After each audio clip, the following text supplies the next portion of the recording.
20 mmHg for hexane.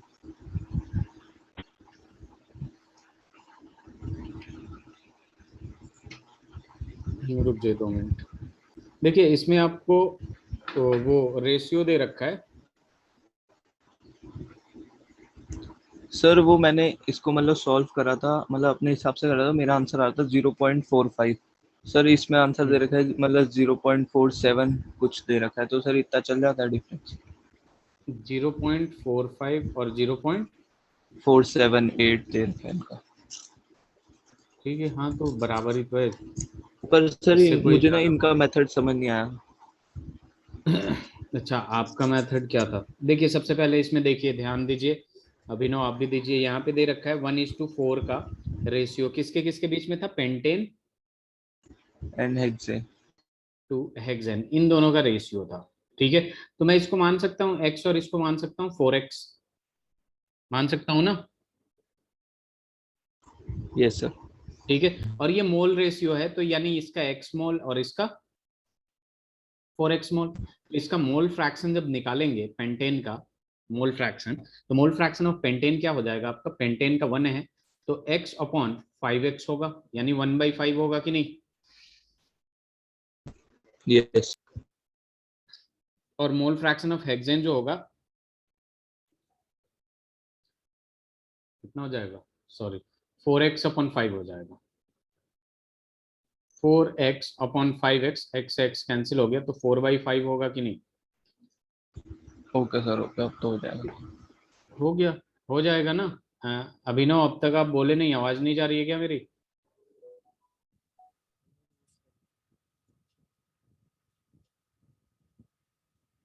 अभिनव आपकी आवाज नहीं आ रही, चैट बॉक्स में डाल दीजिए अगर आवाज मेरी जा रही है, आपकी नहीं आ रही तो। हाँ, थोड़ी सी आई। चलिए अब तो हो जाएगा। हाँ सर, नहीं। आगे बढ़े हम लोग। सर एक लास्ट क्वेश्चन। जी बोलिए। सर ये था कोलिगेटिव प्रॉपर्टी का था। जी एन बताइए। Aqueous solution of 2% non volatile solute. एक मिनट एक minute, an aqueous solution of two 2% non volatile solute 2% non volatile solute exerts a pressure of 1.004 bar 1.004 bar. ठीक at है, the normal boiling point of the solvent. Okay. What is the molecular mass of the solute? Molecular mass निकालना है, 2% दे रखा है। ठीक है, सबसे पहली सर बात देखिए। टू परसेंट क्या चीज दे रखी है? ये 2% आपको दे रखा है क्वेश्चन में, अगर 2% नॉन वोलेटाइल सॉल्यूट दे रखा है, यानी वेट बाय वेट दे रखा है। अगर जनरली कुछ नहीं दे रखा है तो इसका मतलब वेट बाय वेट दे रखा है। ठीक है, ओके सर। तो एक बात बताइए, अगर आपको दे रखा है 2% वेट बाय वेट, अगर कुछ नहीं दे रखा है तो वेट दे रखा है। ठीक है, बाई वॉल्यूम दे रखा है तो वॉल्यूम बाई वॉल्यूम दे रखा है, और वेट बाई वॉल्यूम तो बताता ही है। 2% दे रखा है, इसका मतलब क्या हो गया? 2 ग्राम ऑफ सॉल्यूट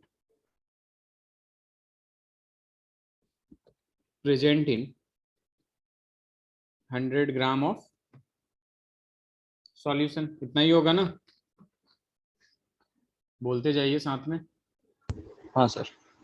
हम्म, अब हमारे पास क्या आएगा? सीधी सी बात है, मास ऑफ सॉल्वेंट कितना आएगा? मास ऑफ सॉल्वेंट, जल्दी बताइए, मास ऑफ सॉल्वेंट कितना होगा? 98 98 ग्राम। ग्राम हो गया। ठीक है, हमें मोलर मास किसका चाहिए? सॉल्यूट का। सॉल्यूट का मोलर मास चाहिए, तो हम सीधे रिलेटिव वो लगा देंगे, relative lowering in vapour pressure, P not minus P upon P is equal to हो जाएगा आपका मोल फ्रैक्शन ऑफ सॉल्यूट। और मोल फ्रैक्शन ऑफ सॉल्यूट जैसे x2 इज इक्वल टू क्या हो जाएगा? m2 अपॉन W1 अपॉन, यहाँ पे गलती हो गई, यहाँ पे क्या हो जाएगा? इसका सबसे पहले हम मोल फ्रैक्शन ऑफ सॉल्यूट निकाल लेते हैं। मोल फ्रैक्शन ऑफ सॉल्यूट निकालने के लिए देखिए, यहाँ पे दे रखा है इसका जो प्रेशर है 1.013 है। ठीक है, जो कि 1.013 दे रखा है क्या? N aqua solution sir exert pressure 004 है ना। 1.004। हाँ, कोई दिक्कत नहीं, यहाँ पे हम जो ले रहे हैं वो 298 केल्विन पे कंसीडर कर रहे हैं। तो इनिशियल जो प्रेशर होगा, ठीक है, जनरली जो प्रेशर होता है इनिशियली वो कितना होता है 1.0, मतलब 1 बार के करीबी होता है ना। तो इसलिए हमने क्या किया 1.1 एटीएम, सॉरी, एटमॉस्फेरिक प्रेशर के बराबर होता है और ये 1.013 बार के बराबर है। ठीक है, इनिशियल इतना है और फाइनल जो है वो बन गया 1.004 डिवाइडेड बाई फिर से 1.00013। इसको सॉल्व करेंगे, यहाँ पे आ जाएगा मोल फ्रैक्शन ऑफ सॉल्यूट। अब mole fraction of solute is equal to क्या होगा, number of moles of solute upon number of moles of solute plus number of moles of solvent. Solvent का मास पता है तो ये वाला मोल निकल जाएगा।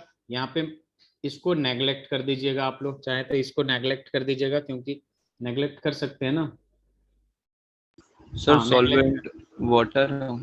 हाँ वाटर है, 98/18 आएगा। इसको नेग्लेक्ट कर दीजिएगा क्योंकि 98 ग्राम 100 ग्राम में 2 ग्राम ही है, तो इसको नेग्लेक्ट कर देंगे। यहाँ पे आएगा गिवन मास अपॉन मोलर मास। तो गिवन मास तो हमें पता ही है 2 ग्राम गिवन है, हाँ ठीक है, सर, तो अब आ मोलर जाए। मास निकल जाएगा। ठीक है, okay sir, thank you sir. Abhinav.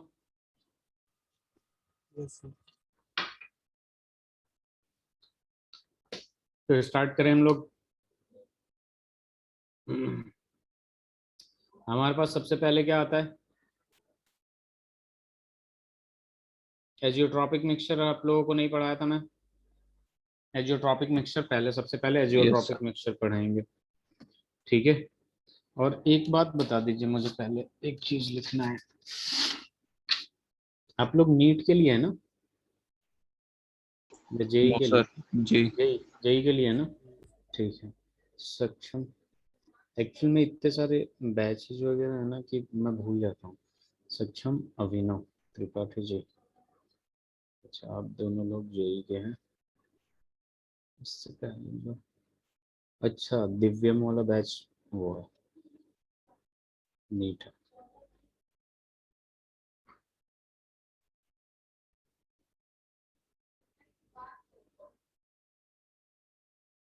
तो आप लोग एजियोट्रॉपिक मिक्सचर के बारे में कुछ जानते हैं? No sir. अच्छा, कुछ भी नहीं जानते। चलिए कोई नहीं, आज जान जाएंगे बहुत कुछ। ये जो एजियोट्रॉपिक मिक्सचर होता है ना, इसके कुछ कंडीशन होते हैं। मिक्सचर है मतलब आप लोगों को पता है कि मिक्स किया जाएगा। ये कॉलिगेटिव प्रॉपर्टी पूरा हो गया था ना, ऑस्मोटिक प्रेशर हो गया, isotonic solution, hypertonic solution, hypotonic solution हुआ था कि नहीं? हाँ सर। अभिनव हो गया था ना। चलिए एजियोट्रॉपिक मिक्सचर की बात करते हैं आज फाइनली। ठीक है, तो यहाँ पे जब हम बात करते हैं एजियोट्रॉपिक मिक्सचर की,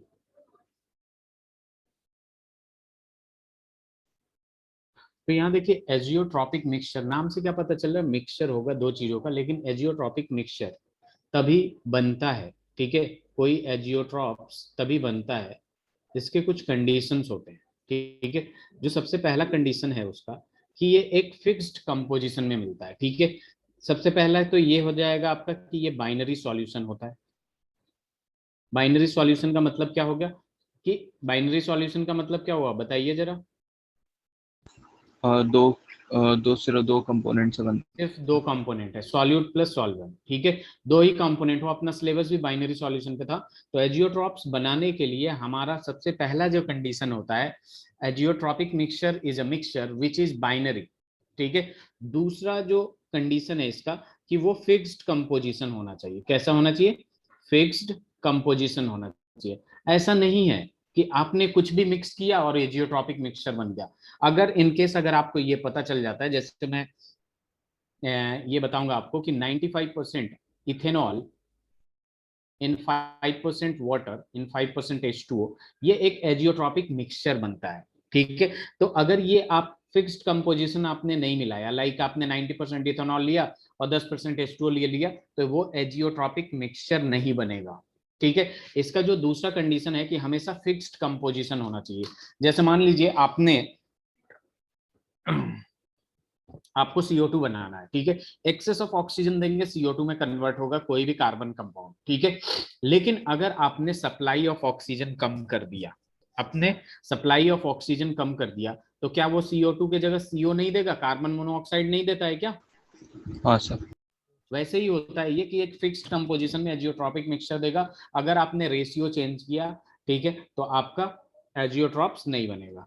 तीसरा जो होता है आपका, इसका बॉइलिंग पॉइंट कांस्टेंट हो जाता है आफ्टर मिक्सिंग, ठीक है। बॉइलिंग पॉइंट कांस्टेंट हो जाता है आफ्टर मिक्सिंग, यानी जैसे ये कोई भी दो चीजें एजियोट्रॉप्स बना, जैसे एजियोट्रॉप्स बना, उन दोनों का बॉइलिंग पॉइंट हो जाता है कॉमन, ठीक है। यानी यहाँ पे जो फ्रैक्शनल डिस्टिलेशन होता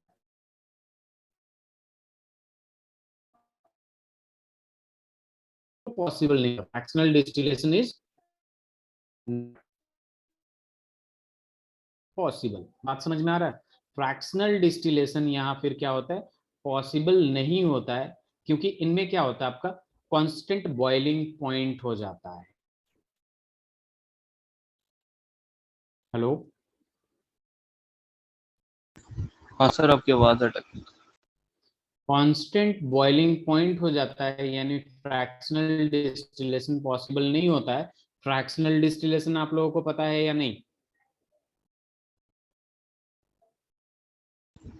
सर वो सेपरेट करने का मतलब मेथड। हाँ देखिए, हाँ ये एक्चुअल में जैसे मान लीजिए यहाँ पे है, ऐसे है, ठीक है, मैंने ऐसे कर दिया, यहाँ पे एक ऐसे ऐसे कर दिया हमने, ठीक है। यहाँ पे हीट कर रहे हैं, यहाँ पे मिक्सचर प्रेजेंट है। तो अगर दोनों देखिए, अगर यहाँ पे क्या होगा कि एक का है 25 डिग्री सेंटीग्रेड और दूसरे का है 45 डिग्री सेंटीग्रेड बॉइलिंग पॉइंट, तो आपने हीट करना शुरू किया 25 डिग्री सेंटीग्रेड पे, तो जितने भी मॉलिक्यूल्स 25 डिग्री सेंटीग्रेड पे जिनका बॉइलिंग पॉइंट होता है वो बेसिकली इधर से यहाँ कर देंगे, यहाँ मिल जाएगा। और 45 डिग्री सेंटीग्रेड वाले नहीं करेंगे, तो दोनों सेपरेट आउट हो गए कि नहीं? ये तब हुआ जब बॉइलिंग पॉइंट में डिफरेंस हुआ, लेकिन यहाँ पे क्या होता है कि सेम बॉइलिंग पॉइंट आता है, इस वजह से fractional distillation is not possible. Clear है कि नहीं? सर ये वाला एग्जांपल एक बार फिर से बोल देना, आपकी आवाज अटक रही है। चलिए ये स्लाइड चेंज करके मैं बताता हूँ। एक देखिए, यहाँ पे क्या होता है कि फ्रैक्शनल डिस्टिलेशन पॉसिबल नहीं होता है। अब मैं आप लोगों को बताया कि फ्रैक्शनल डिस्टिलेशन क्या होता है, ठीक है। फ्रैक्शनल डिस्टिलेशन, सपोज यहाँ पे मिक्सचर है, मिक्सचर 1 और 2 है। 1 का जो बॉइलिंग पॉइंट है आपका वो है 25 डिग्री सेंटीग्रेड, और 2 का जो बॉइलिंग पॉइंट है वो 45 डिग्री सेंटीग्रेड है। अब आपने क्या किया कि यहाँ पे हीट करना शुरू किया हमने, ठीक है, 25 डिग्री सेंटीग्रेड पे, 25 डिग्री सेंटीग्रेड पे। तो 25 डिग्री सेंटीग्रेड वाला वो वेपर में चेंज होकर उड़ उड़ के जिधर जगह होगा उधर आ जाएगा कि नहीं, बताइए? Yes sir. और 45 डिग्री सेंटीग्रेड वाला तो बॉयल होगा नहीं, क्योंकि उसका टेम्परेचर बॉइलिंग पॉइंट क्या है, 45 है, वो तो यही रहेगा, दोनों सेपरेट आउट हो गए। हाँ सर, अब समझ आ गया। और ये होता है आपका फ्रैक्शनल डिस्टिलेशन। ये क्या होता है? Fractional distillation. जबकि हम बात करें एजियोट्रॉपिक मिक्सचर में, तो वहां पे क्या होता है आपका कि फ्रैक्शनल डिस्टिलेशन पॉसिबल नहीं होता, क्योंकि कांस्टेंट बॉइलिंग पॉइंट होती है, ठीक है। और ये कांस्टेंट बॉइलिंग पॉइंट इसलिए हो जाती है, जस्ट सपोज, जैसे मैं एक एग्जांपल ले रहा हूँ, जस्ट सपोज एग्जांपल है ये कि यहाँ पे आपके पास C2H5OH है, ठीक है, प्लस H2O है, और यहाँ पे इसका कंपोजिशन 95% है, और यहाँ पे इसका कंपोजिशन H2O का 5% है, ठीक है। तो ये आपका बॉइलिंग पॉइंट सेम होने का रीजन यही होता है कि जो mole fraction of H2O in liquid phase में जो मोल फ्रैक्शन होता है, वो mole fraction of H2O in vapour phase, इन दोनों में बराबर हो जाता है, तभी इनका बॉइलिंग पॉइंट सेम हो जाता है। सिमिलरली C2H5OH के लिए भी लिख सकते हैं कि mole fraction of C2H5OH in liquid phase is equal to हो जाएगा आपका mole fraction of H2O in vapour phase. ठीक है, तो ये बात होती है आपकी मोल फ्रैक्शन की। ठीक है, तो इस बात को ध्यान में रखिएगा कि C2H5OH प्लस H2O जो होता है, C2H5OH 95% होता है और H2O जो होता है वो 5% होता है। ठीक है, तो मोल fraction of H2O in liquid phase जो होता है, मोल fraction of H2O in vapour phase होने की वजह से यहाँ पे बॉइलिंग पॉइंट दोनों का क्या हो जाता है, कांस्टेंट हो जाता है, सेम हो जाता है। क्लियर है? यस। अभिनव आप कुछ बोल नहीं रहे हैं, आपकी आवाज भी बोल रहे हैं ना, बहुत स्लो आ रही है, ना के बराबर। पता नहीं सर, माइक में। हाँ, अब थोड़ा सा सही आ रहा है कि सर पता नहीं, पहली बार सुना मैं। चलिए कोई नहीं, मेरी आवाज जा रही है ना, क्लियर समझ में आ रहा है ना? यस सर, जा रही है। ओके, स्लाइड चेंज करूं। Yes sir. अब देखिए अपने पास अजियोट्रॉप लोगों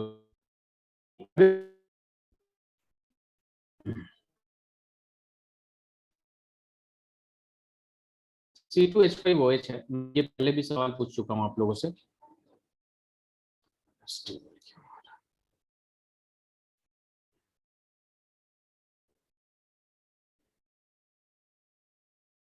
चलिए, C2H5OH है और H2O है अपने पास, और मैंने ये सवाल पहले भी पूछा है, किसमें वेपर प्रेशर ज्यादा निकलेगा? इन दोनों में वेपर प्रेशर किसका ज्यादा होगा? किसका वेपर प्रेशर ज्यादा होगा?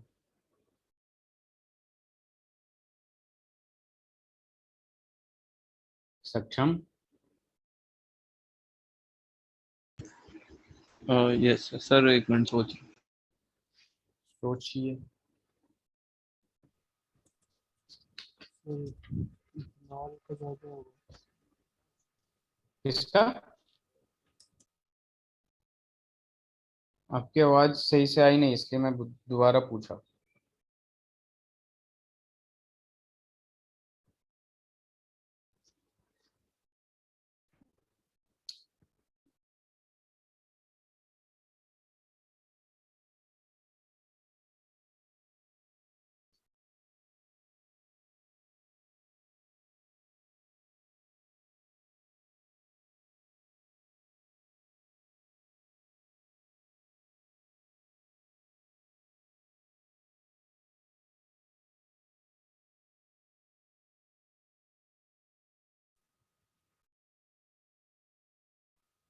चार्ट में आंसर हो गया।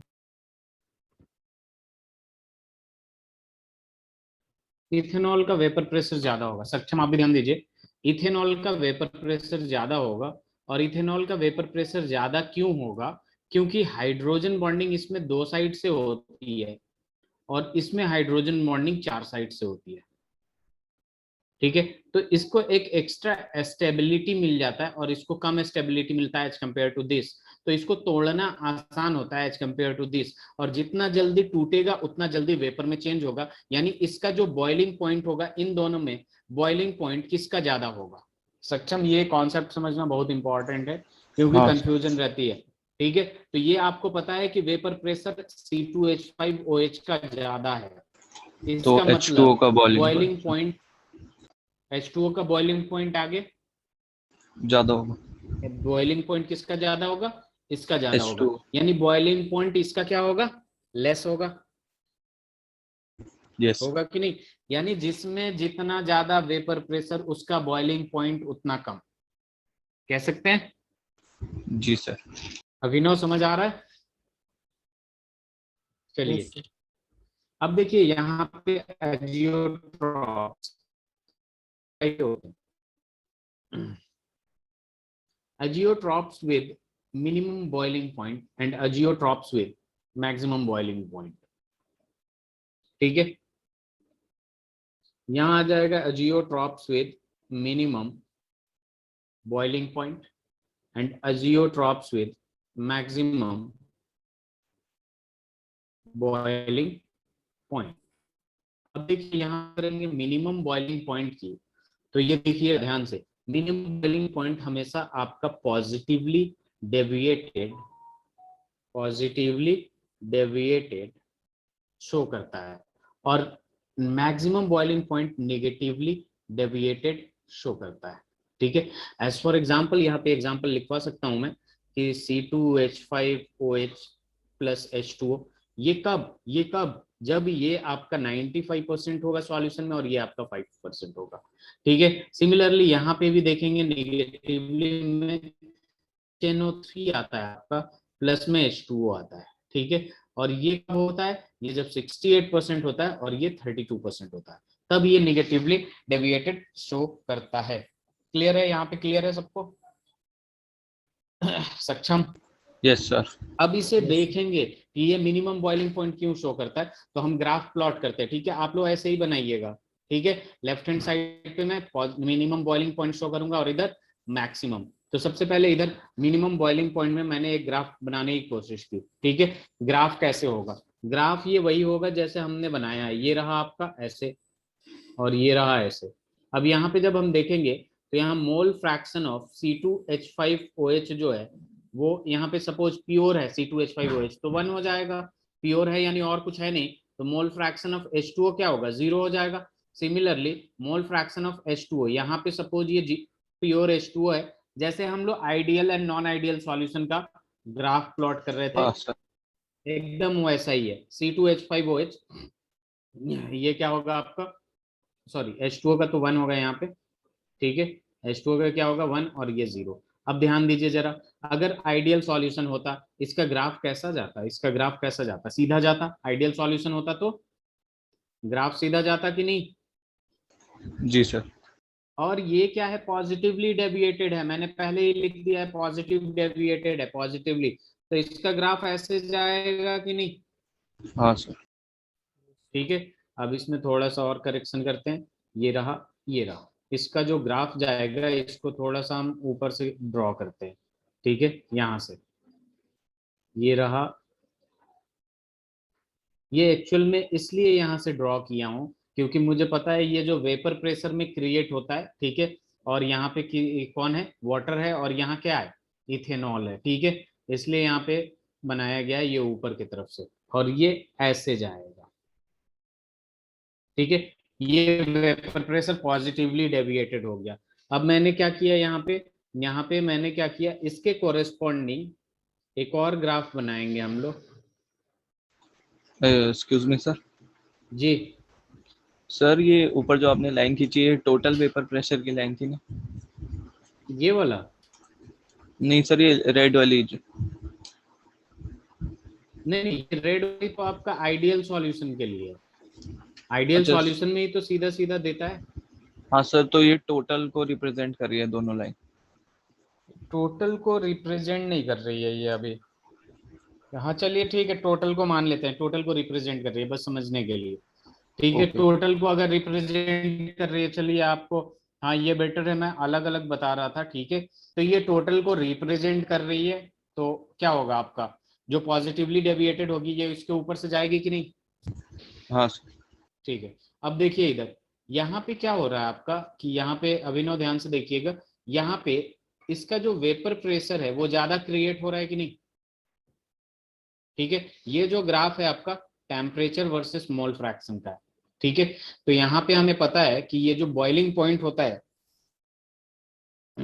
C2H5OH का, यहाँ पे C2H5OH है। ठीक है, वो होता है 352 केल्विन और वाटर का जो होता है वो होता है आपका 373 केल्विन।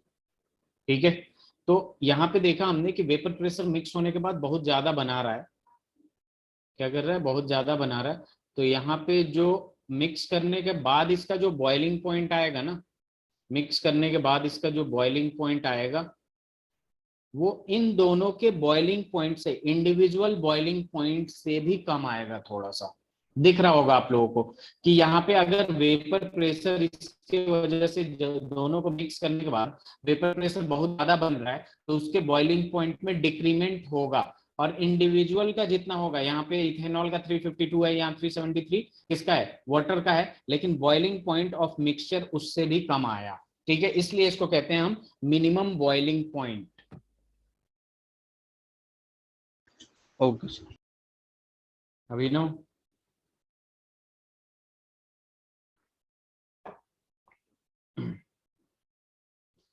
अब मैक्सिमम बॉइलिंग पॉइंट वाला देख लेते हैं। यहाँ पे पहले पहले ये लिख लीजिए, लिखने के बाद बताइएगा।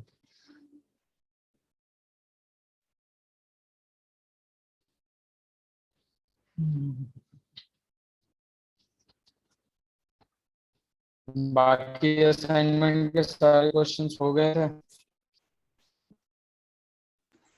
यस।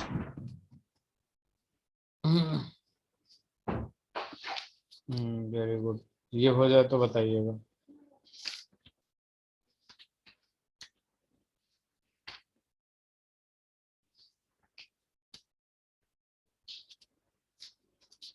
डन।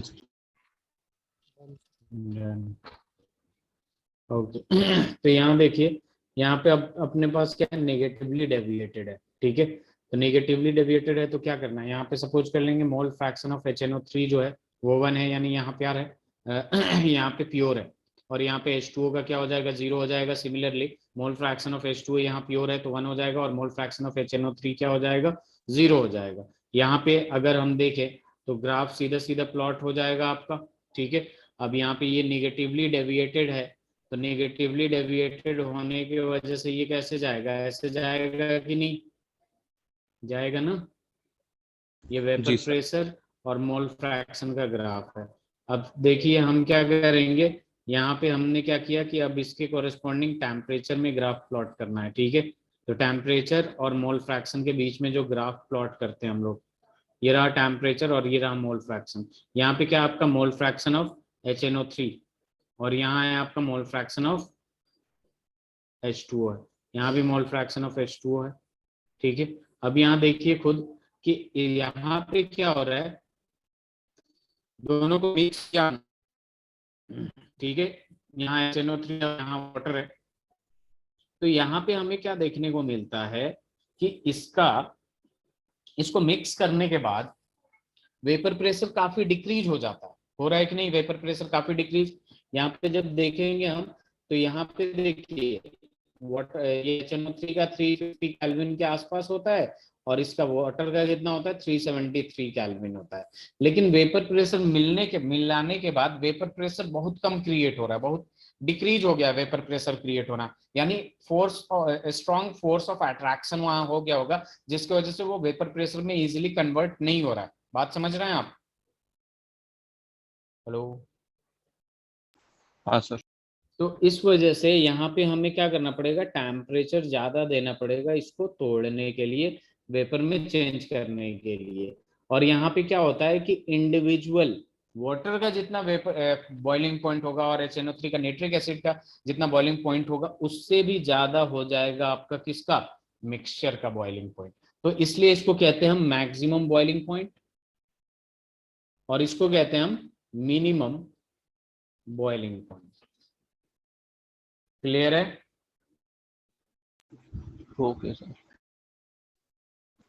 तो सर इसमें ऐसे क्वेश्चन आते हैं कि मतलब कितना इंक्रीमेंट होगा तो कितना नहीं, ये डिक्रीमेंट होगा। बेसिकली ये इसके बारे में पूछता है, या कितना इंक्रीमेंट या डिक्रीमेंट का तो ऐसे नहीं पूछ सकता, क्योंकि आप बताइएगा कैसे, ग्राफ होगा तो आप देख के बता सकते हैं, हाँ सर। ठीक है। हो गया?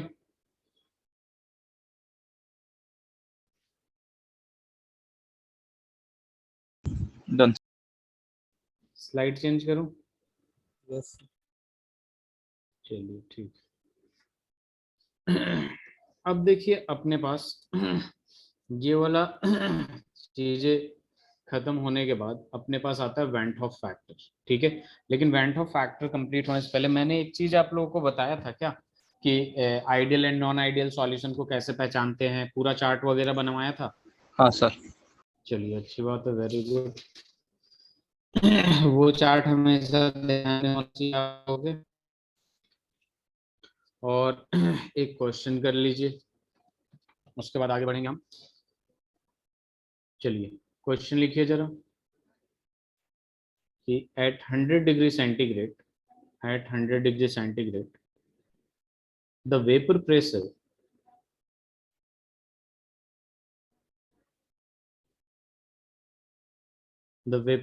of a solution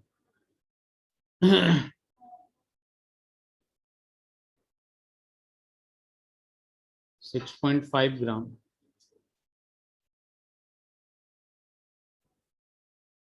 of a solute in 100 gram water is 732 mm. If Kb is equal to 0.52, the boiling point of this solution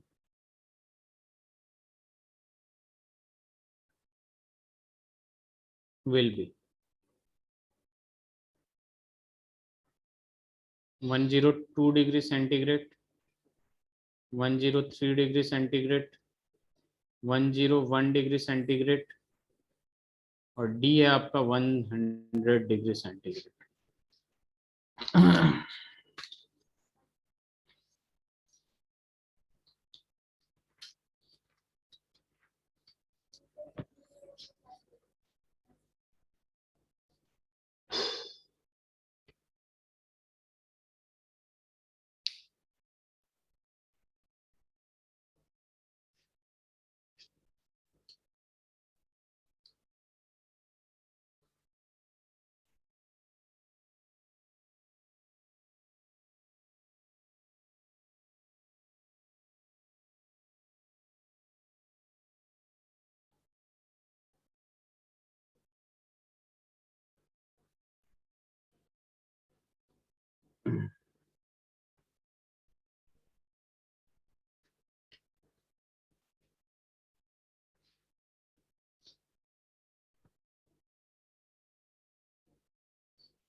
बताइए, हो जाएगा?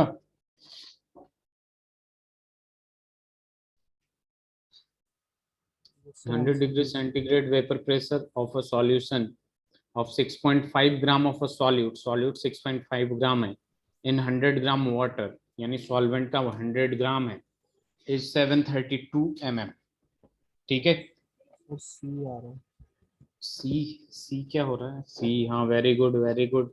101 डिग्री सेंटीग्रेड सक्षम। सर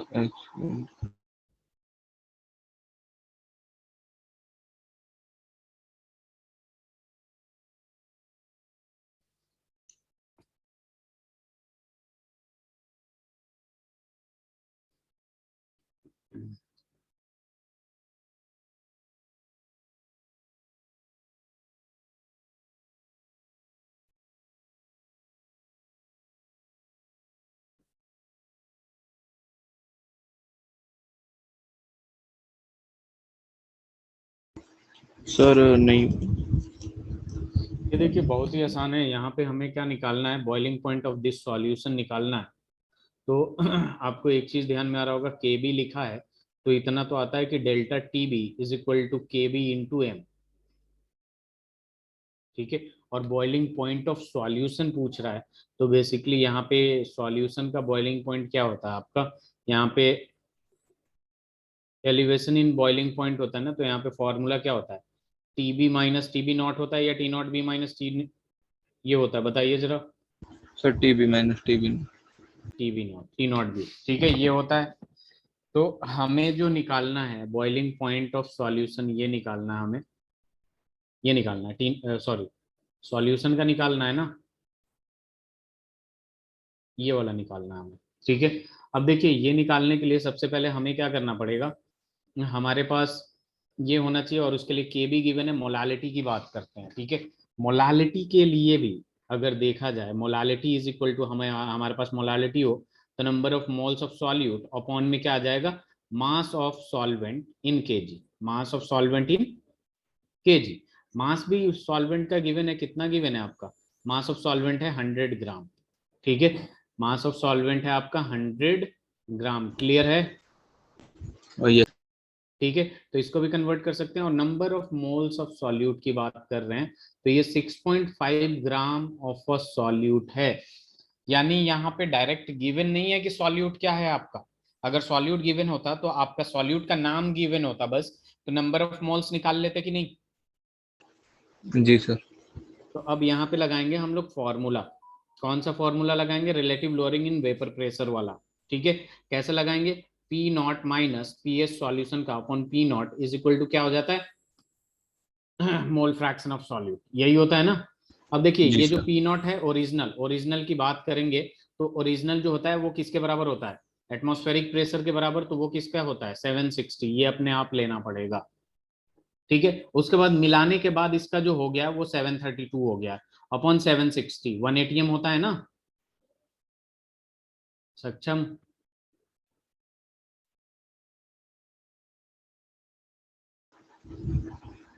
ये 180 यस एटमॉस्फेरिक सर। प्रेशर जो ओरिजिनल होगा, इसको जब सॉल्व करेंगे तो हमारे पास कितना आएगा, ये 28 अपॉन 760 इज इक्वल टू क्या आ गया, मोल फ्रैक्शन ऑफ सॉल्यूट आ गया, यही आएगा ना।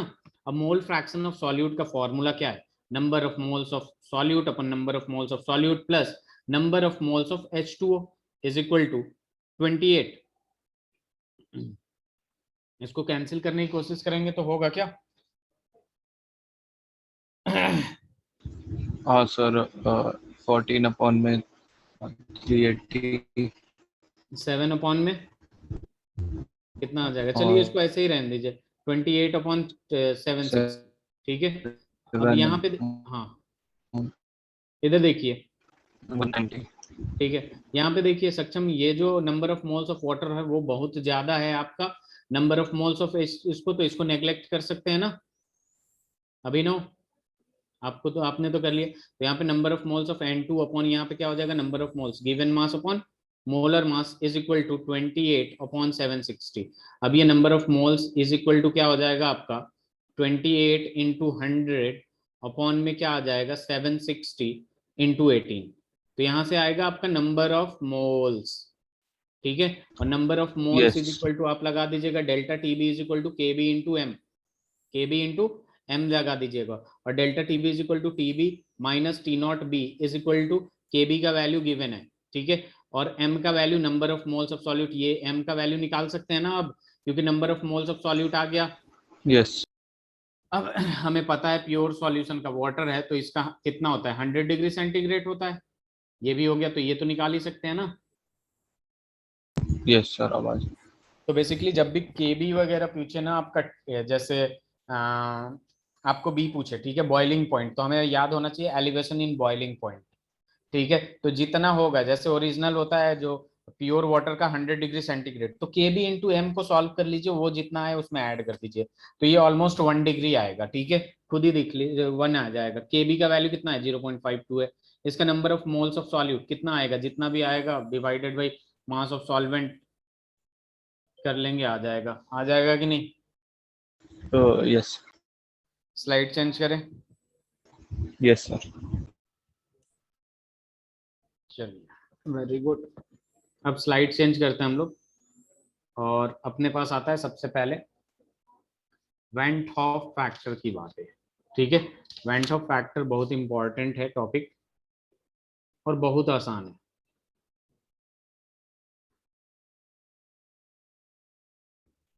ये जो वेंट हॉफ फैक्टर होता है इसको आई से रिप्रेजेंट करते हैं हम लोग। किससे रिप्रेजेंट करते हैं? आई से। वेंट हॉफ फैक्टर पढ़ने से पहले हम कुछ टर्म्स डिफाइन करेंगे जो कि बहुत इंपॉर्टेंट होगा। आपका होगा सबसे पहले abnormal molar mass.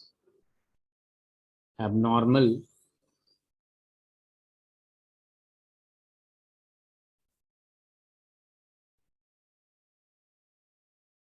Molar mass.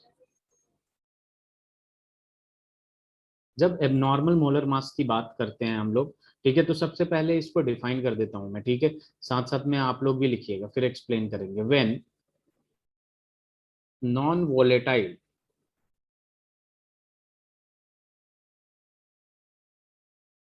solute is added to the solvent and it undergo association or dissociation, and it undergo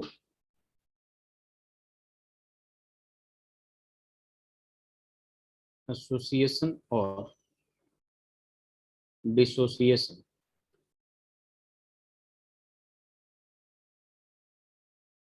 then the molar mass of non-volatile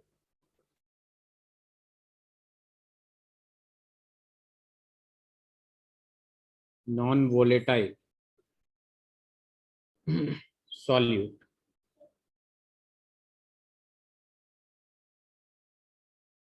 as calculated from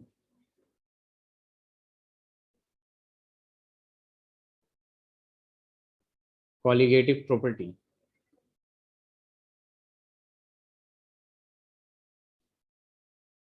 will be different from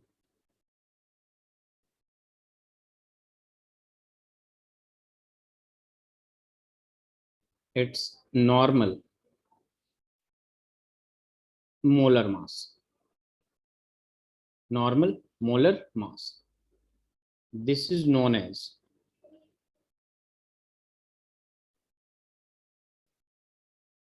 abnormal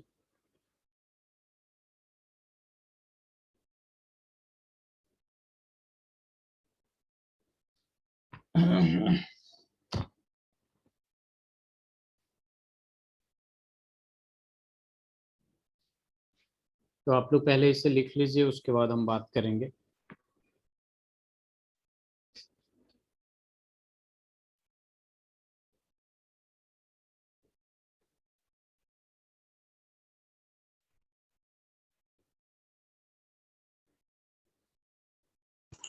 done. डनो अभिनव,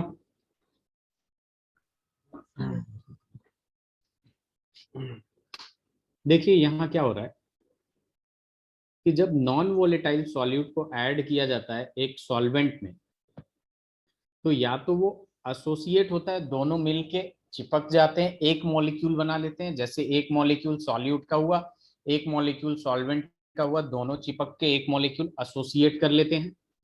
या फिर दोनों के दोनों dissociate करके एक से दो बना लेते हैं, या तीन चार भी बना सकते हैं।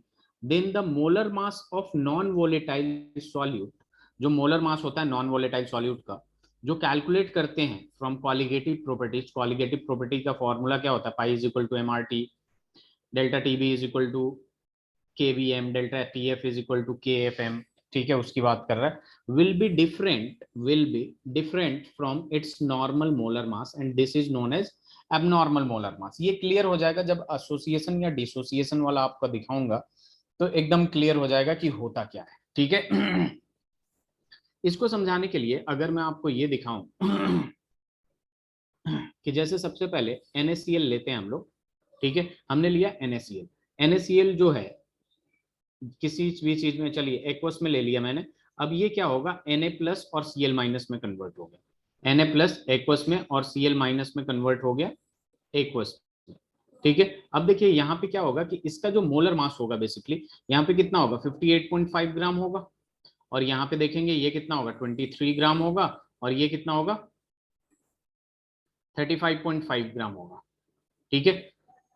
ध्यान दीजिएगा यहाँ पे हो क्या रहा है कि जैसे मान लीजिए आप ये किसी कंटेनर में प्रेजेंट है तो प्रोडक्ट रिएक्टेंट को निकालेंगे तो ये 58.5 ग्राम आएगा, और Na+Cl- को अगर प्रोडक्ट साइड से कुछ निकालेंगे तो हो सकता है बस सोडियम ही आए क्योंकि डिसोसिएट हुआ है। ठीक है। Na+ आ जाए या Cl- आ जाए या फिर बहुत सारे मॉलिक्यूल्स Na+ के आ जाए, तो इस वजह से ये एबनॉर्मल मोलर मास कहा गया है क्योंकि पहले ये फिक्स दे रहा था 58.5 ग्राम, लेकिन बाद में प्रोडक्ट आफ्टर की जब बात करें तो कुछ भी आ सकता है हाथ में। ठीक है। Na+, इसलिए ये क्या होता है आपका एबनॉर्मल मोलर मास। ठीक है। ये किसके लिए था, डिसोसिएशन के लिए था। बात को समझिएगा और एक्सेप्ट करने की कोशिश करिएगा, जब आई पढ़ाऊंगा तो और अच्छे से क्लियर हो जाएगा वेंट ऑफ फैक्टर। अभी एबनॉर्मल मोलर मास एक्सप्लेन करने की कोशिश कर रहा हूं मैं। NaCl एक साथ था, एक मॉलिक्यूल उठाया आपने NaCl का, मास 58.5 ग्राम। अब ये टूटा हुआ है तो एक मॉलिक्यूल किसी का उठाएंगे तो या तो Na+ आएगा या फिर Cl-। तो पहले जो हम देते हैं उसी को तो एक्सपेक्ट करते हैं कि उतना ही तो मिले, उसके आसपास मिले, लेकिन यहाँ पे क्या हो गया Na+ जो है 23 ग्राम का आ गया, Cl- बस मिला 35.5 ग्राम, लेकिन हमारा जो ओरिजिनल था वो कितना था 58.5 ग्राम था कि नहीं। सक्षम?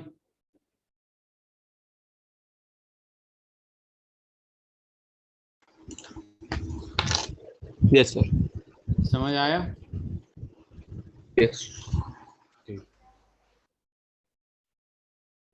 अब देखिए यहाँ पे क्या होता है, ये डिसोसिएशन के लिए था, एक और एग्जांपल दे देता हूं मैं एसोसिएशन के लिए आपका।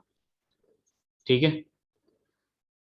जस्ट सपोज अपने पास 2 mole of CH3COOH ethanoic acid या एसिटिक एसिड है। ठीक है। तो ये देखिए होगा क्या, C डबल बॉन्ड OH और यहाँ लगा दिया मैंने CH3, यहाँ पे मैंने कर दिया OH और यहाँ कर दिया डबल बॉन्ड O और यहाँ लगा दिया CH3। अब आपको साफ दिख रहा होगा कि इन दोनों के बीच में, इसको मिटाइए सबसे पहले और यहाँ लिखिए H। इन दोनों के बीच में आपको दिख रहा होगा कि हाइड्रोजन बॉन्डिंग होगा, और इन दोनों के बीच में भी क्या होगा, हाइड्रोजन बॉन्डिंग होगा कि नहीं होगा, बताइए। हेलो? जी सर। हाइड्रोजन बॉन्डिंग होगा इन दोनों के बीच में। अब देखिए यहाँ पे इसका मोलर मास काउंट करिए, 60 ग्राम आएगा, आएगा ही 60 ग्राम। और लेकिन देखिए यहाँ पे 2 मोल से इसका 1 मोल दे रहा है कि नहीं, ये एक्चुअल में एक डाइमर बना लेता है। क्या बना लेता है, डाइमराइज हो जाता है, डाइमर बना लेता है, और यहाँ हो गया 120 ग्राम। तो आपने CH3COOH को निकाला, आपने देखा 60 ग्राम है रिएक्टेंट साइड में, और प्रोडक्ट साइड में 1 मोल को निकाला तो देखा 120 ग्राम है। तो एबनॉर्मल वाली फीलिंग आएगी कि नहीं, हमने दिया 60 ग्राम निकल रहा है 120 ग्राम, आएगा कि नहीं। हाँ सर। तो बस यही होता है आपका एबनॉर्मल मोलर मास और नॉर्मल मोलर मास। ठीक है। अभी ये और भी चीजों में इसका एग्जैक्ट फाइंड आउट कैसे करते हैं, वैन हॉफ फैक्टर से रिलेशन कैसे निकालते हैं, ये सब भी बताऊंगा मैं अभी। पहले ये लिख लीजिए, उसके बाद आई को डिफाइन करेंगे हम लोग।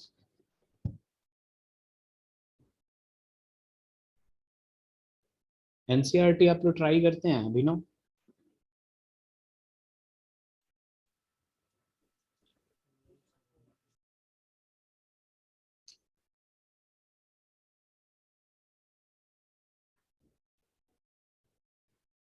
हो गया? डन। स्लाइड चेंज कर रहा हूँ। लिख लिया था ना अभिनव आपने भी, वैन हॉफ फैक्टर। अपना माइक सही करवा लीजिएगा, नेक्स्ट क्लास तक इंटरेक्शन होता है तो समझ में आता है मुझे भी कि बच्चे कितने समझ रहे हैं। वैन हॉफ फैक्टर आई की जब बात करते हैं तो इसको सबसे पहले डिफाइन कर देते हैं। तो लिखिएगा इट इज डिफाइंड एज, साथ साथ में लिख लीजिए, it is defined as ratio of number of solute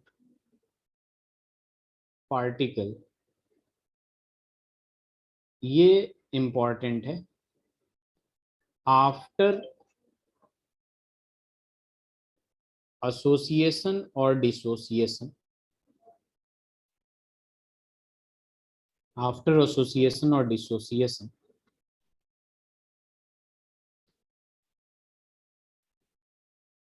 to number of solute particles before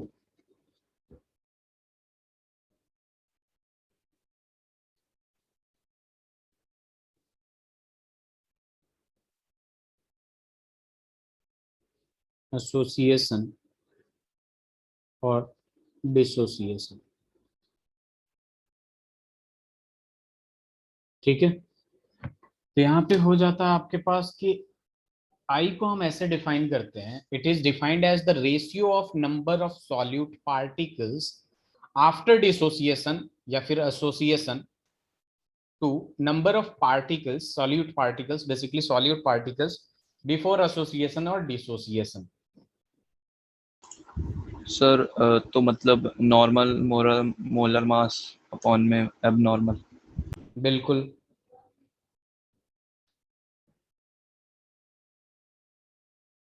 ये हो गया। यस।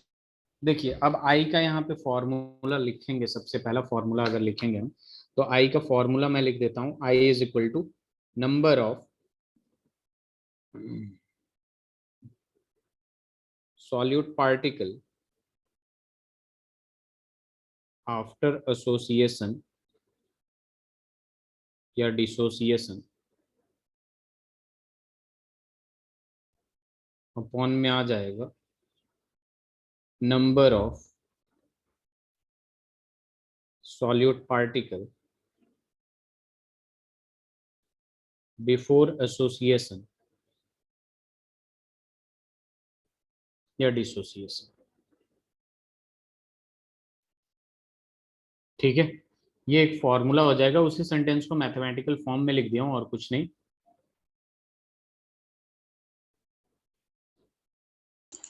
जी सर।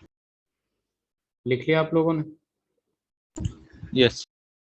अब देखिए, जैसे मान लीजिए मैंने NaCl लिखा था और NaCl को मैंने कर दिया Na+Cl-, तो आपको दिख रहा है कि यहाँ पे अगर I की वैल्यू देखें तो ये आफ्टर डिसोसिएशन कितना मोल हो गया। आफ्टर डिसोसिएशन देखिए यहाँ पे रखिए आपका इनिशियल, अगर इसका 1 मोल होगा तो इनिशियली 0 0 होगा, लेकिन आफ्टर समटाइम्स ये 0 होगा तो ये 1 1 बनेगा कि नहीं, क्योंकि इसका 1 मोल इसका 1 मोल देता है और इसका भी 1 मोल देता है कि नहीं। यस। तो I is equal to after dissociation total कितना होगा, 2 हो जाएगा, और बिफोर डिसोसिएशन कितना होगा, 1, तो इसका I इज इक्वल टू क्या होगा, 2 होगा कि नहीं। जी सर।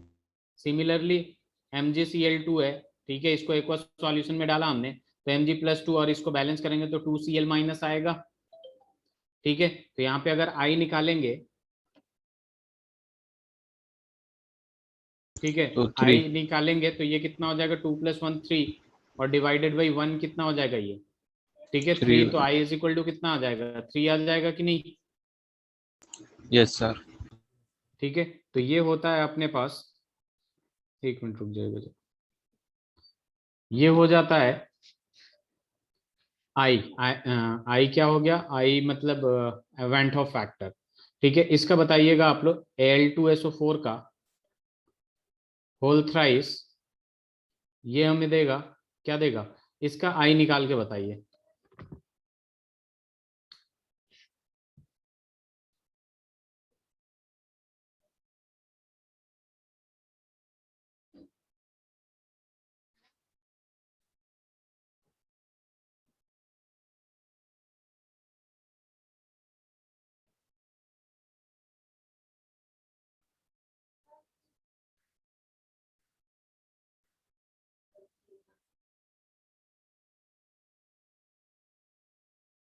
सर 5। 5 हो जाएगा। ठीक है, कैसे, ये बन जाएगा 2Al+3 + 3SO4 - 2, तो I इज इक्वल टू निकालेंगे तो आफ्टर ये 3 मोल देगा, ये 2 मोल देगा, क्योंकि इसके 1 मोल से इसका 2 मोल मिल रहा है, इसका 3 मोल मिल रहा है, तो I इज इक्वल टू 5/1 हो जाएगा, तो I इज इक्वल टू क्या हो जाएगा आपका, 5 हो जाएगा कि नहीं, 5/1। Yes sir. तो बेसिकली यहां हमें क्या पता चल रहा है कि डिसोसिएशन में आई जो होगा ऑलवेज ग्रेटर देन 1। ठीक है, डिसोसिएशन में आई जो होगा ग्रेटर देन 1। अब एसोसिएशन में एक एग्जांपल अगर मैं आपसे ले रहा हूं कि देखिए यहाँ पे क्या हो रहा है आपका कि यहाँ पे 2CH3 COOH बन रहा है। ठीक है, इससे डिसोसिएट करके हमारे पास जो बन रहा है वो ये बन रहा है। ठीक है, C डबल बॉन्ड OH। ठीक है, और यहाँ पे आ जा रहा है आपके पास CH3 COH और यहाँ C डबल बॉन्ड O, और इन दोनों के बीच में क्या हो रहा है? तो इसका आई का वैल्यू बताइए, इसके आई का वैल्यू। सर 1/2। 1/2। देखिए यहाँ से 2 मोल है इनिशियल और फाइनल 1 मोल दे रहा है इसका, तो 1/2 आ जाएगा। तो यहाँ पता चल रहा है कि एसोसिएशन में आई लेस देन 1 होगा और डिसोसिएशन में आई ग्रेटर देन 1 होगा कि नहीं? यस। क्लियर है? अभिनव आपको समझ में आ रहा है? चलिए ठीक है, अब हम दूसरा फॉर्मूला निकालेंगे। ये स्लाइड चेंज करूं?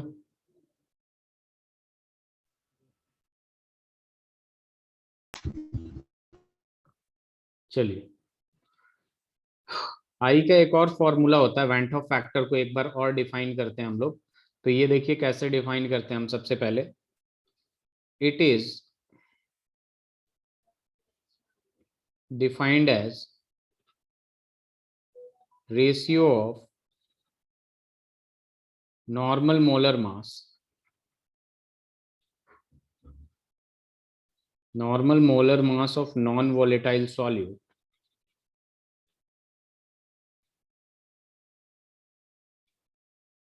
and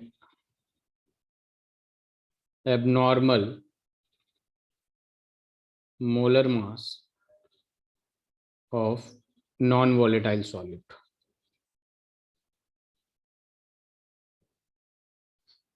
ठीक है, तो यहाँ पे I इज इक्वल टू हो जाएगा नॉर्मल मोलर मास अपॉन में आ जाएगा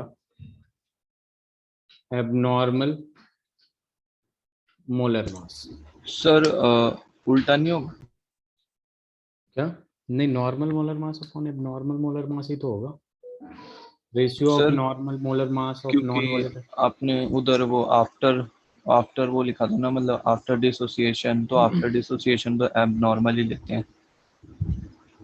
नहीं नहीं, वो वाला तो सही है। ठीक है, वो आफ्टर वाला अलग है। आफ्टर डिसोसिएशन और एसोसिएशन, यहाँ पे जब मोलर मास, वहां पे क्या करते हैं, नंबर ऑफ मोल्स की बात करते हैं। यहाँ मोलर मास की बात करते हैं। तो मोलर मास में ये देखिए, अगर आपको यहाँ पूछा जाए ये क्या आ रहा है, 1/20 1/2 आ रहा है कि नहीं? जी सर। 1/2 आ रहा है। और 1/2 कैसे आ सकता है? ये 60 ग्राम था और ये कितना है, 120 ग्राम है। यस। तो ये जब 60/1/20 आएगा तभी तो 1/2 आएगा। तो इसलिए ये क्या होता है, normal molar mass upon abnormal molar मास, जबकि वहां पे नंबर ऑफ पार्टिकल की बात हो रही थी। Okay sir. ठीक है तो इसे ध्यान में रखिएगा, ये भी लिख लीजिए।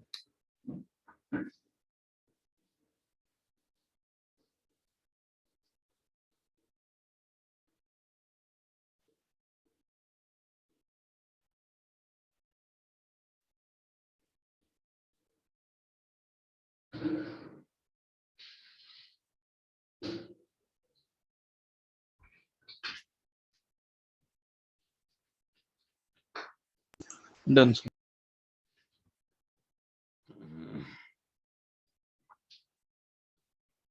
चलिए क्वेश्चन लिखते हैं। Normal molar mass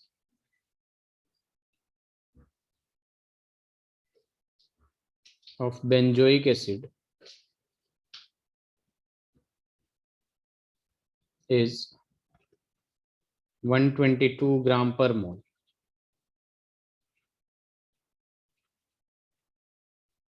and abnormal molar mass of benzoic acid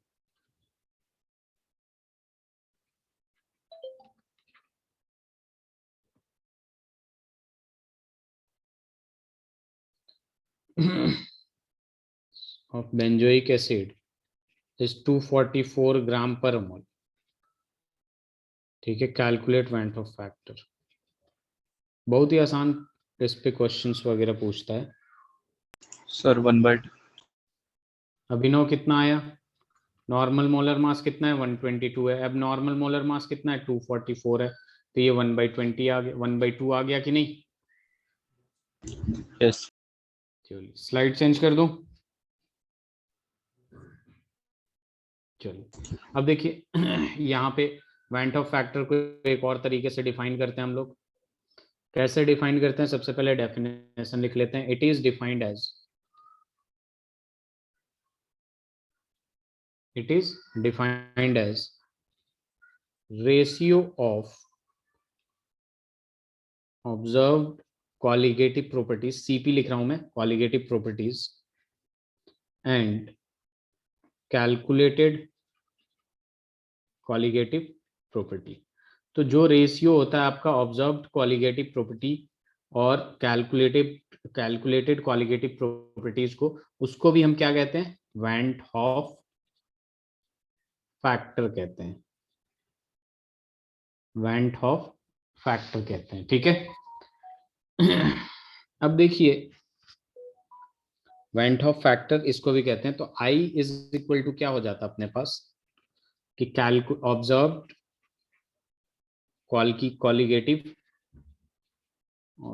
qualitative property upon में आ जाता है कैलकुलेटेड क्वालिटेटिव प्रॉपर्टी।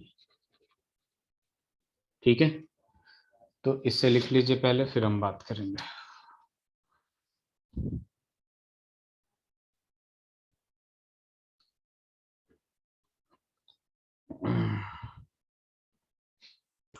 डन। तो अपने पास यहाँ पे बहुत सारे फॉर्मूले आ जाते हैं इसके टर्म में। ठीक है, जैसे अगर हम बात करें कि I is equal to observe qualitative properties की जब बात कर रहे हैं, ठीक है, तो हमारे पास सबसे पहला जो फॉर्मूला होता है वो कौन सा आता है बताइए जरा। क्वालिटेटिव प्रॉपर्टी की बात हो रही है तो क्वालिटेटिव प्रॉपर्टी में बहुत सारे रिलेटिव फॉर्मूले लोअरिंग। आते हैं। Relative lowering in vapour pressure, तो यहाँ पे बेसिकली जो फॉर्मूला होगा आपका वहीं से शुरू करेंगे। स्लाइड चेंज करके हम यहाँ से शुरू करते हैं। तो सबसे पहले क्या आ जाएगा, जैसे मैंने लिखवाया था P0 माइनस पी ए, ठीक है, या सॉल्यूशन की नाम मान लीजिए। और P0 इज इक्वल टू क्या होता है? मोल फ्रैक्शन ऑफ 2। तो इसमें क्या हो जाएगा आपका? इसमें जो होगा आई से मल्टीप्लाई हो जाएगा। ठीक है, आई से मल्टीप्लाई कर देंगे। ठीक है, यही तो लिखा हूं मैं, I is equal to observed qualitative property upon calculated qualitative property. ठीक है, तो ऑब्जर्व्ड क्वालिटेटिव प्रॉपर्टी जो होगा वो आई से मल्टीप्लाई होकर कैलकुलेटेड क्वालिटेटिव प्रॉपर्टी होगा कि नहीं? ठीक है, सिमिलरली हमारे पास आ जाएगा delta T B is equal to I into K B M, delta T F is equal to I into K F into M, pi is equal to I into M R T.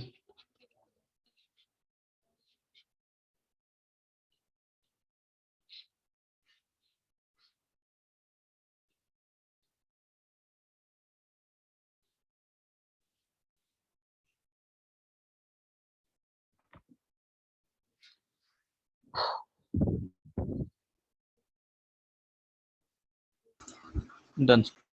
Done हो गया। तो ये सारी चीजें हो जाती हैं। ठीक है, अब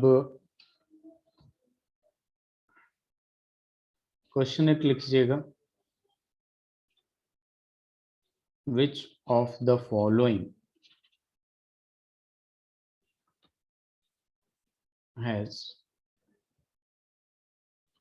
most osmotic pressure, most osmotic pressure having 1m solution at same temperature।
Sir B.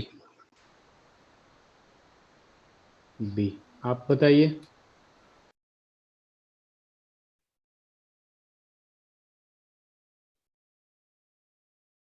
Hello.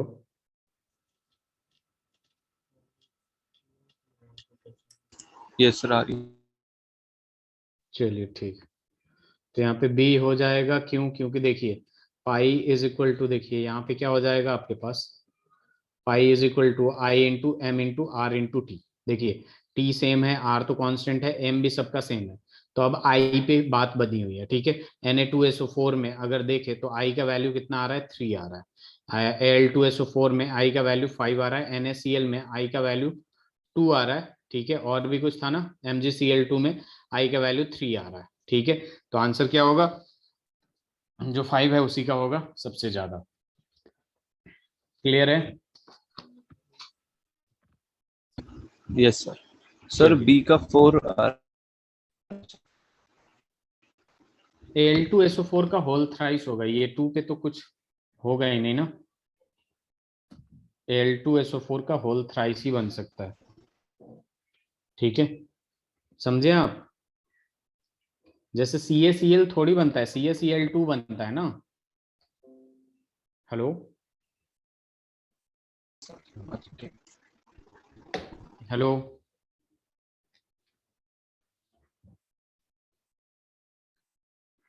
Yes sir.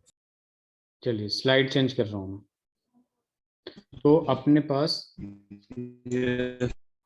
Yes sir yes. चलिए क्वेश्चन है अपने पास,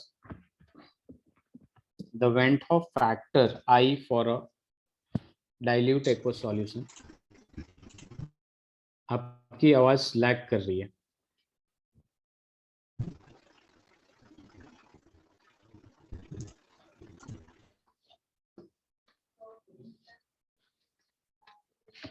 the Van't Hoff factor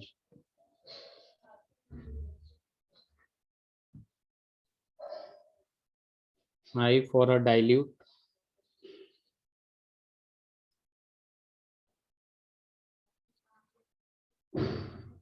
aqueous solution of the strong electrolyte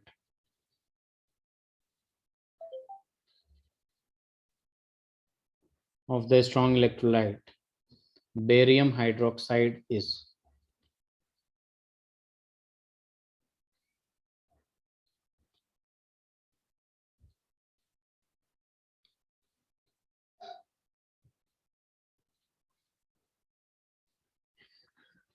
Barium hydroxide is.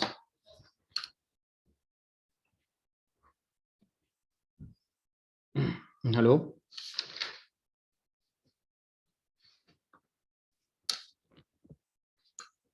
सक्षम। Yes sir. Sir वो network issue हो रहा था तो। Okay okay. सर इसका सी होगा। अभिनव, थ्री आ रहा है। सी होगा। कितने मोल से, एक का 2 आएंगे, एक का 1 आएंगे, तो 3 होगा। विच of the following salts has the same value of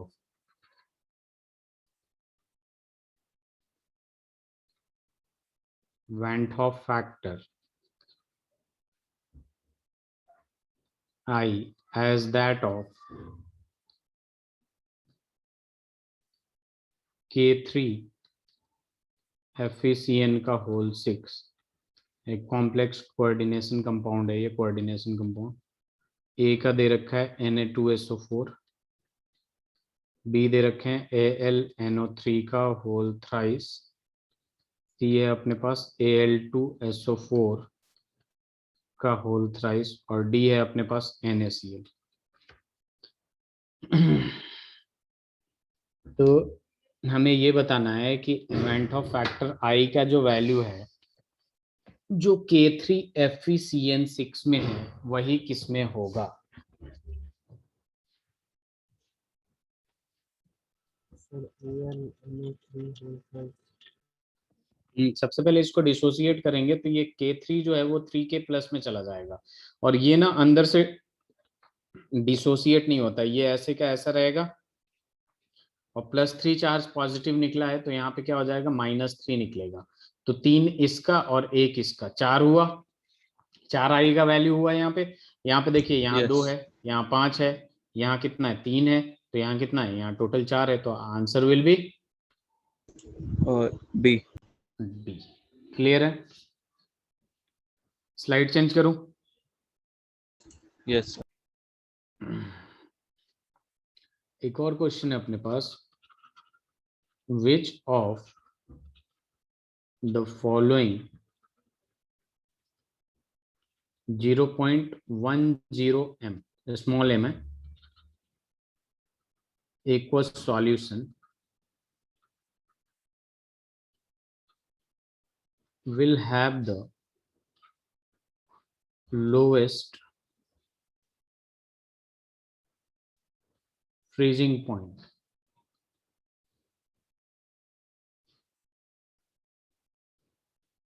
Ki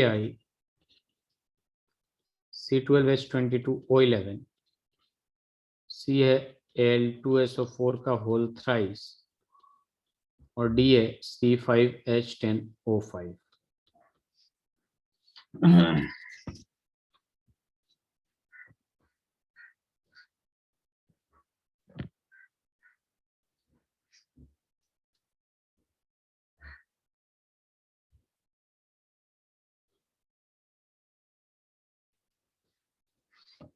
lowest freezing point किस फैक्टर से निकालेंगे, एक बात ध्यान में रखिएगा, ये मैं बता देता हूं आप लोगों को। लोएस्ट फ्रीजिंग पॉइंट की बात कर रहे हैं तो delta TF is equal to I into KF into M।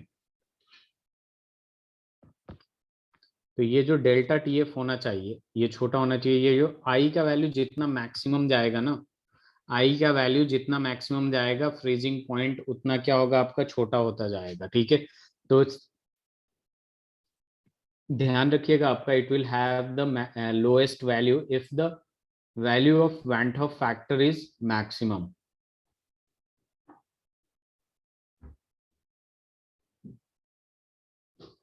Hello, yes sir. तो यहाँ पे क्या हो जाएगा इसके हिसाब से आंसर, KI में वैल्यू क्या है, 2 है, ये तो डिसोसिएट नहीं होगा, ये भी डिसोसिएट नहीं होगा, ये 5 है, तो answer will be C. C हो जाएगा। क्लियर है? चलिए नेक्स्ट क्वेश्चन एक और करते हैं, स्लाइड चेंज करूं?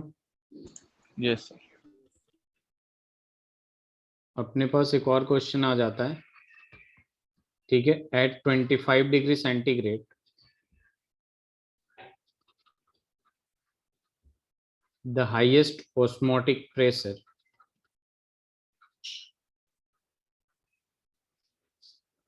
is exhibited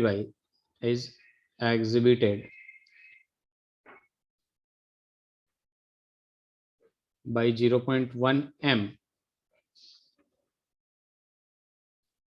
solution of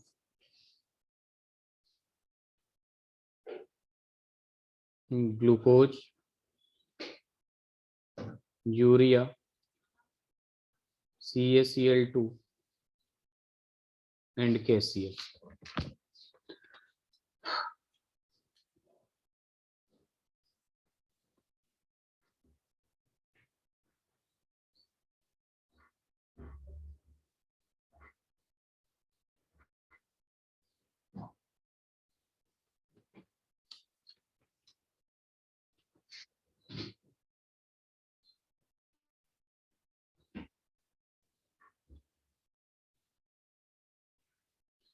which of the following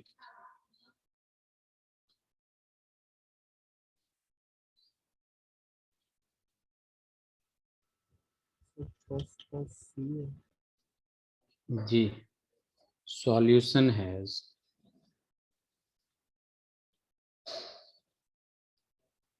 minimum freezing point, minimum freezing point 0.01 m NaCl, B जो हो जाएगा 0.005 m C2H5OH, C हो जाएगा 0.005 m MgCl2 and D is 0.005 m MgSO4 dot MgSO4 is। तो इनमें बताना है हमें। सक्षम, ये पहला वाला आया आपका आंसर? हाँ सर, हो CaCl2। ठीक है, दूसरा वाला बताइए।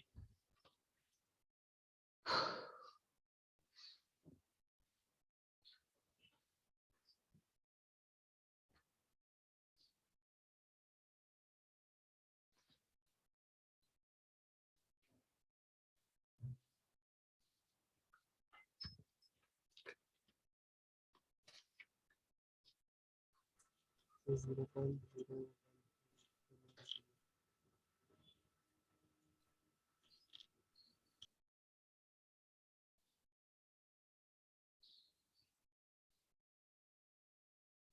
सर, इसका भी सी होगा। सर ए आ रहा है। ये आएगा।